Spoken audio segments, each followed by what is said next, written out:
বিসমিল্লাহির রহমানির রহিম। এই প্রিয় নেতৃবৃন্দ, সাইলেন্ট প্লিজ। সহকর্মীবৃন্দ, সকল শরণার্থীগণ, আসসালামু আলাইকুম।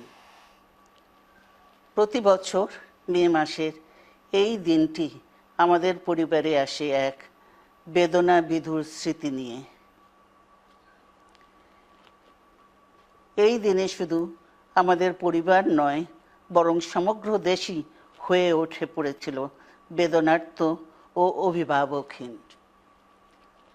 আমাদের প্রিয় মাতৃভূমি বাংলাদেশের জন্মের সাথে জড়িয়ে থাকা এক অবিচ্ছেদ্য নাম শহীদ প্রেসিডেন্ট জিয়াউর রহমান, যে চট্টগ্রাম থেকে স্বাধীনতার ঘোষণা করে তিনি এ দেশের সাথে তার নাম অবিচ্ছেদ্য করেছিলেন।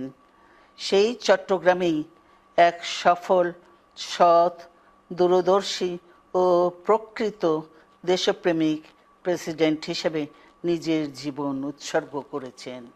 এদেশে গণতন্ত্র, স্বাধীনতা, সংবাদপত্র ও বিচার বিভাগের স্বাধীনতা, স্বনির্ভরতা ও উন্নয়ন এবং নিজস্ব জাতীয়তাবাদ সৃষ্টির অনন্য রূপকার শহীদ জিয়া, যে গণতন্ত্র প্রতিষ্ঠা আর সার্বভৌমত্ব রক্ষার লড়াইয়ে তিনি শাহাদাত বরণ করেছেন, সেই গণতন্ত্র নিরবচ্ছিন্ন যাত্রা আজও বাধাগ্রস্ত হচ্ছে প্রতি পদে পদে।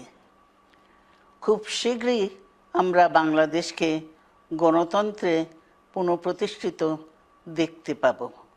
এই হোক শহীদ জিয়ার শাহাদাত বার্ষিকীতে আমাদের অঙ্গীকার। এই লক্ষ্যে সুশৃঙ্খলভাবে এগিয়ে চলার জন্য আমি বিএনপির সকল পর্যায়ের নেতা কর্মী ও দেশবাসীর প্রতি আহ্বান জানাচ্ছি। মনে রাখবেন, সবার জন্য গণতন্ত্র ও উন্নয়নের মাধ্যমে সকল সমস্যার সমাধানের যে রাজনীতি শহীদ জিয়া রেখে গেছেন, তা বাস্তবায়নের মাধ্যমে তার প্রতি শ্রদ্ধা জানাতে হবে। আমরা তার বিদায়ী আত্মার মাগফিরাত কামনা করছি। আল্লাহ হাফেজ।